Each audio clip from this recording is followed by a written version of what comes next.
एक गांव में विवेक नाम का एक बड़ा बिजनेसमैन हुआ करता था। वो महीने में 4-5 बार बिजनेस ट्रिप पे बाहर जाता था। वो जब भी जाता तो अपने पत्नी नर्मदा को साथ ले जाता था। एक बार नर्मदा, ऐसे हर बार आप मुझे अपने साथ क्यों ले जाते हो जी? पूरे पैसे बर्बाद। आप मीटिंग में फिरते रहते हो, मुझे अकेले होटल में रहना पड़ता है और फिर शॉपिंग कहकर बहुत पैसे खर्च करते हो। बोली विवेक तब। क्यों क्या, तुमसे मुझे कितना प्यार है ये दुनिया कैसे जानेगी। पैसे खर्च करने के लिए ही तो कमाते हैं ना। तुम्हारे कीमती कपड़े, कीमती गहने सब देखे तो ही ना सबको हमारे स्टेटस के बारे में पता चलेगा। वैसे तुम घर में रहकर क्या करोगी? मेरे साथ रहोगी तो मुझे कंपनी मिलेगी। कहा।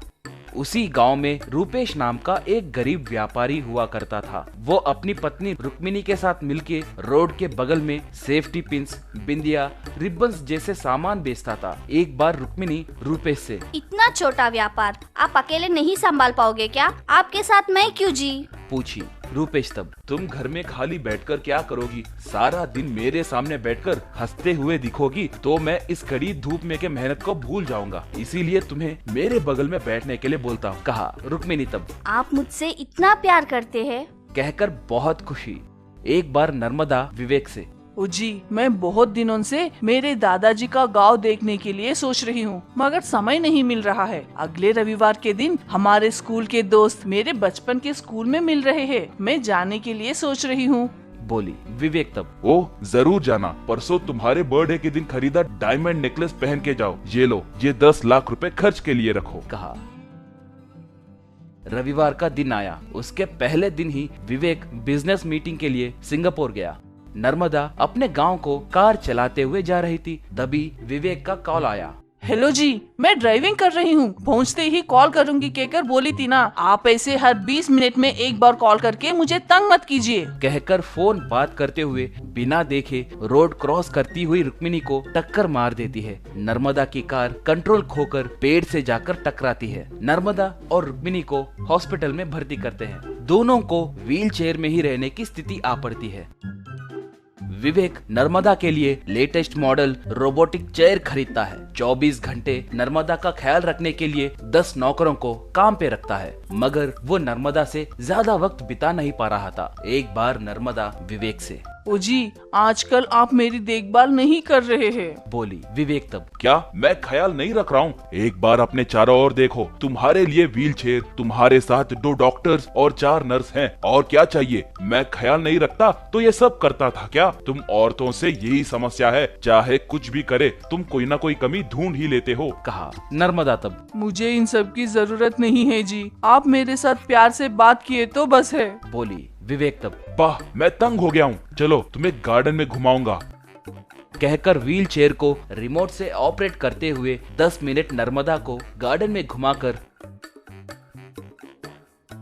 अब बस है क्या? कहकर नर्मदा की बातें सुने बिना उसे घर के अंदर ले गया।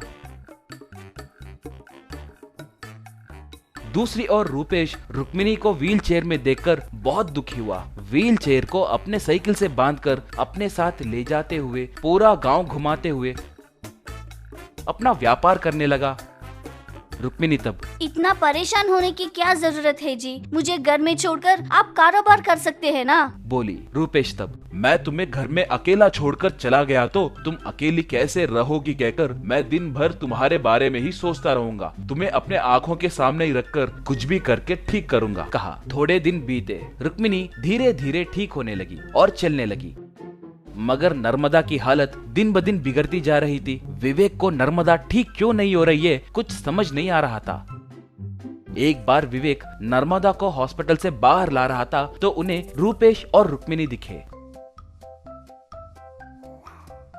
नर्मदा विवेक से। मैंने उन्हीं को कार से टक्कर मारा है जी, उन्हें भी व्हील चेयर में रहना चाहिए था, मगर कैसे चल रही है देखिए। बोली। विवेक तब रुक्मिणी के पास जाकर उससे, माँ आपको व्हील चेयर में रहना चाहिए था ना? पूछा। रुक्मिणी तब। हाँ सर, मुझे मेरे पति हरदम मेरे साथ रहते हुए प्यार से देखने की वजह से मैं ठीक हो गई। कहकर रूपेश अपने साइकिल को व्हील चेयर जोड़कर पूरा गांव कैसे घुमाता था ये सब अच्छे से समझाई। विवेक को अपने गलती का एहसास हुआ। वो नर्मदा से, मुझे माफ करो Narmada, costly wheel chair, doctors, nurse, इन सब का इंतजाम किया है और क्या चाहिए कहकर मैंने सोचा था। उनके बिना भी रुक्मिणी कैसे ठीक हुई ये देखने के बाद मुझे मेरी गलती का एहसास हुआ। आज से मैं तुम्हें बहुत प्यार से देखूंगा, कहा। विवेक तब से ज्यादातर नर्मदा के साथ ही बिताने लगा। थोड़े दिन बीतने के बाद नर्मदा की हालत ठीक हुई। विवेक बहुत खुश हुआ। 1 साल के अंदर ही नर्मदा व्हील चेयर को छोड़कर चलने लगी।